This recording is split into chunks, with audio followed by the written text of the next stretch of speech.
para malaman nyo lang kung paano magawa ng tinapa dito sa Canada. So paano ako magawa ng tinapa dito sa Canada, ganito yan. Ito yung mackerel. So hinanda ko na to kagabi, mga 10 hours ito bali na hinihanda ko.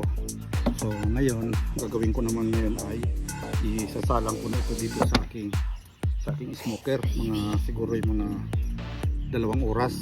So ito rin yung gamit kong kahoy, ganito siya. So hickory, binabad muna ito sa tubig para mas mausok, mga 30 minutes. So mga ganito yan ang mangyari yan. So ngayon isasalang ko na yan dito. So gas na tayo. Isasalang ko na yan.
So dapat ang temperature niyan nasa between ng 180 to 200.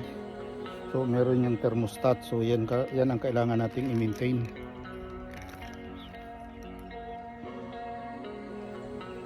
So dapat ang temperature nito naka-maintain lang siya sa between 150 to 200 or mga 180. So yan yung temperature hanggang sa maluto itong isda. Mamaya pag ito'y tumaas, ang ipapakita ko sa inyo kung ano yung gagawin nyo. Pabantayan nyo lang siya lagi para kung tumaas siya ng 200 masusunog yung isda. So mamaya ipapakita ko sa inyo kung ano gagawin nyo. Okay.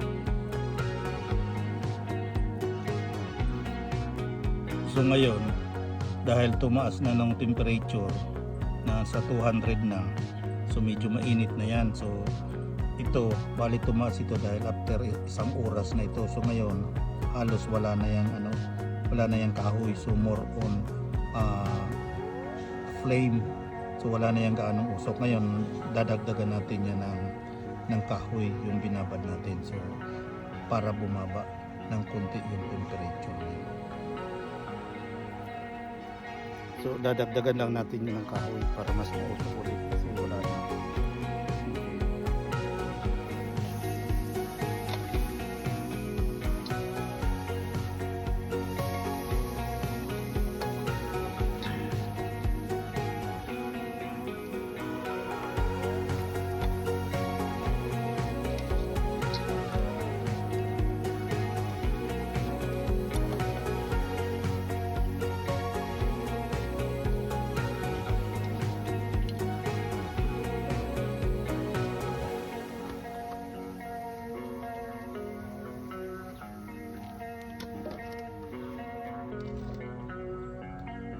So nung nilagyan natin siya ng kahoy na binabad, bumalik na siya ulit sa mga 180, 190. So kailangan i-maintain natin yan ulit mga 1 oras pa para ito maluto.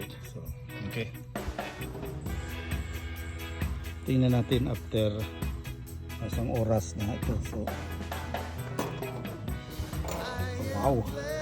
So balikan niya na siya after 1 hour. So mga 1 oras pa. So ang ganda ng tingnan, di ba? Dahil 2 oras na, so luto na ito. So tingnan na natin.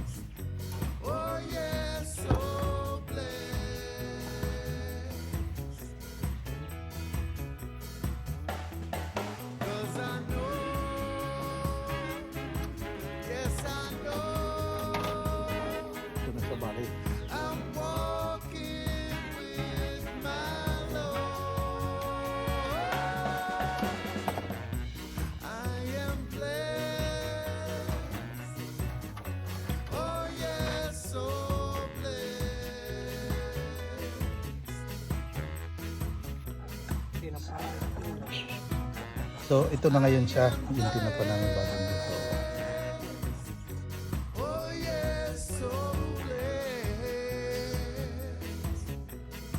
So after 2 hours ito. So, ngayon kakain kami.